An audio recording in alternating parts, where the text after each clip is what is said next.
Dear fellow graduate, I'm Tim Berger. Most of you know me, but if you don't know me, you must heard of a weird chemical student who made the class on fire during a lab session. I would like to congratulate you with a graduate from the University of California. I was coming to this graduation ceremony with my parents and my little brother and sister, and future is not unknown to me. I got an offer of summer internship in the world largest chemical company. So I have a chance to get some experience before my PhD program in fall. Getting this PhD program in chemistry is my next step of being a real scientist. If I succeed in my career, um, it will belong. It will not belong just to me. It will belong to my university and our professors and all people that I met here. When the administration asked me to deliver a graduation speech, I was very surprised. I've never been a good speaker. I've never been a straight student either. I missed a lot of classes, and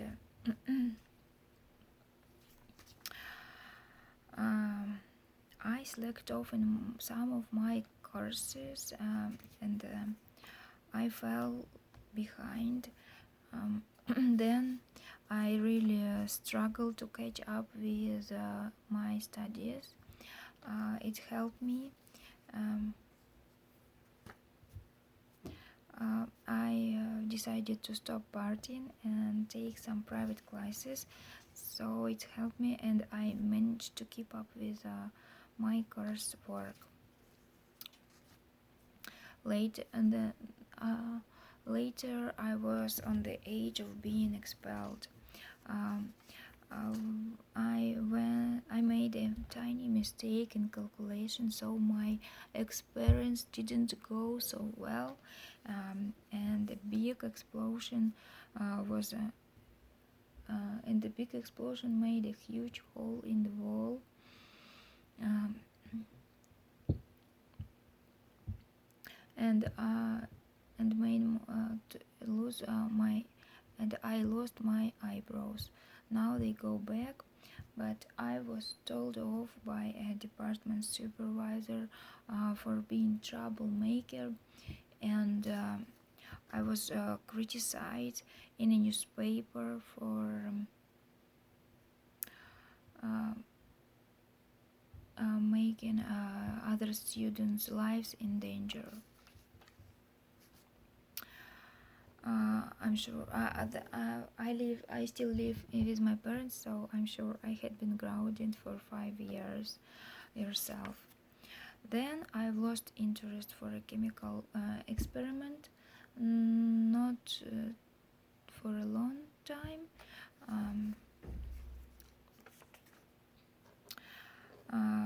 I always be a practical guy. I'm interested. What would be if you will add sodium and acid? So how I am always interested how the stuff works. So that's why I was almost kicked out of university for stirring the fire in a lab. I've never heard that professor can yell at the students so fiercely. Sorry, professor, again, and thank you for letting me stay in your class.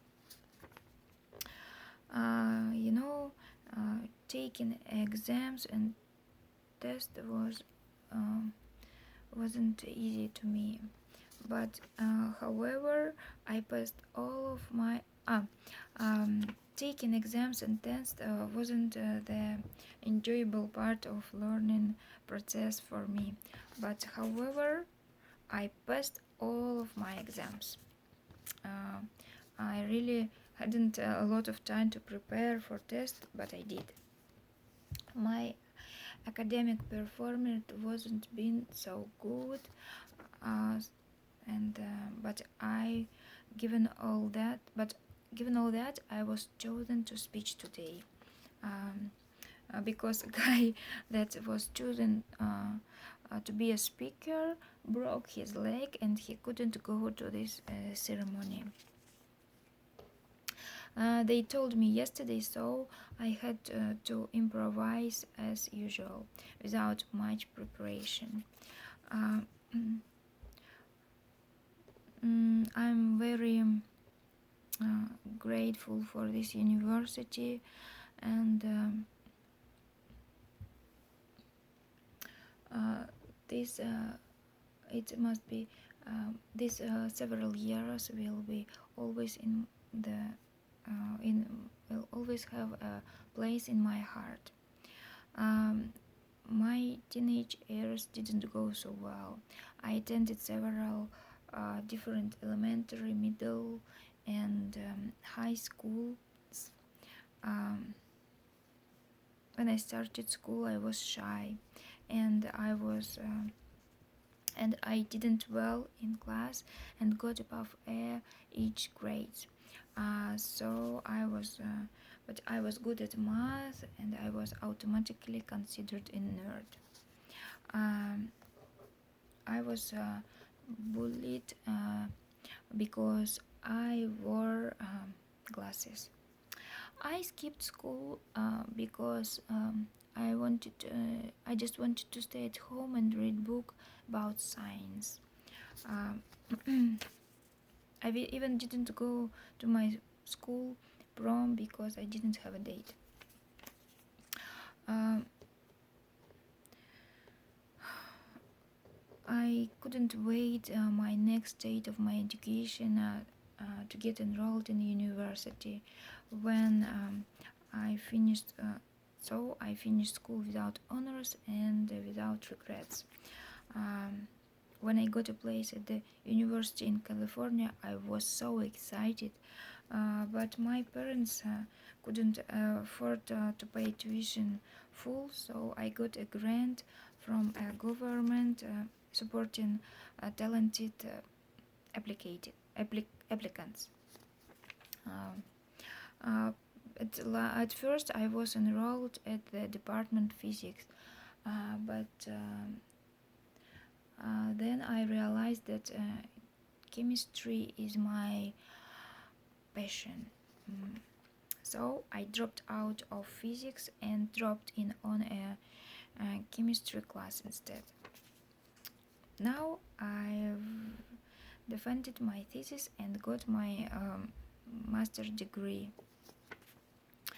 And I'm happy to be one of today's graduates. So stick to your goals, work hard, and make your own choice. That's it.